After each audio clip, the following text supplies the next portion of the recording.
एक तरफ लोग घरों में बारिश से बचने की कोशिश कर रहे हैं और दूसरी तरफ महाराष्ट्र में कल हजारों एलपीजी सिलेंडर पानी में बह गए।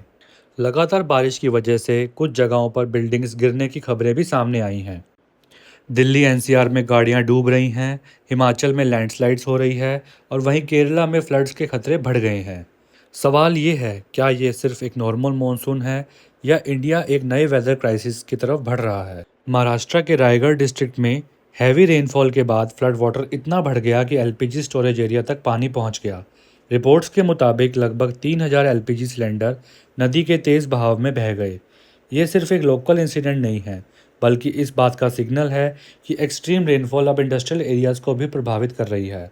दिल्ली के रोहिणी एरिया में तेज बारिश के बाद एक अंडर कंस्ट्रक्शन बिल्डिंग गिर गई, जबकि पुणे में भी बारिश के बीच बिल्डिंग कोलैप्स की घटना सामने आई।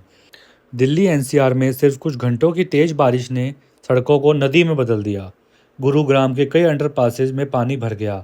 नोएडा और गाजियाबाद में ट्रैफिक कई घंटों तक रुका रहा। और सबसे बड़ा सवाल ये है कि जब इन शहरों को स्मार्ट सिटी कहा जाता है, तो फिर हर तेज बारिश के बाद ये पानी में क्यों डूब जाते हैं।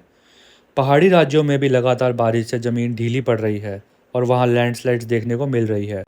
इसी वजह से हिमाचल और उत्तराखंड में कई जगहों पर रोड्स बंद हो चुकी हैं और कुछ ब्रिजेस को भी नुकसान पहुंचा है। आखिर ऐसा हो क्यों रहा है? पहला मेजर रीज़न है क्लाइमेट चेंज।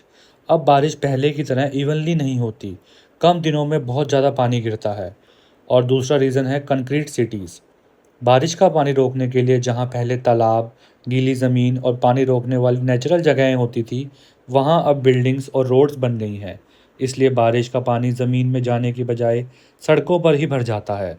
यानी प्रॉब्लम सिर्फ बारिश नहीं है, प्रॉब्लम ये है कि हमने पानी के रास्ते ही बंद कर दिए हैं। लोगों को ऑफिस पहुंचने में देरी हो रही है।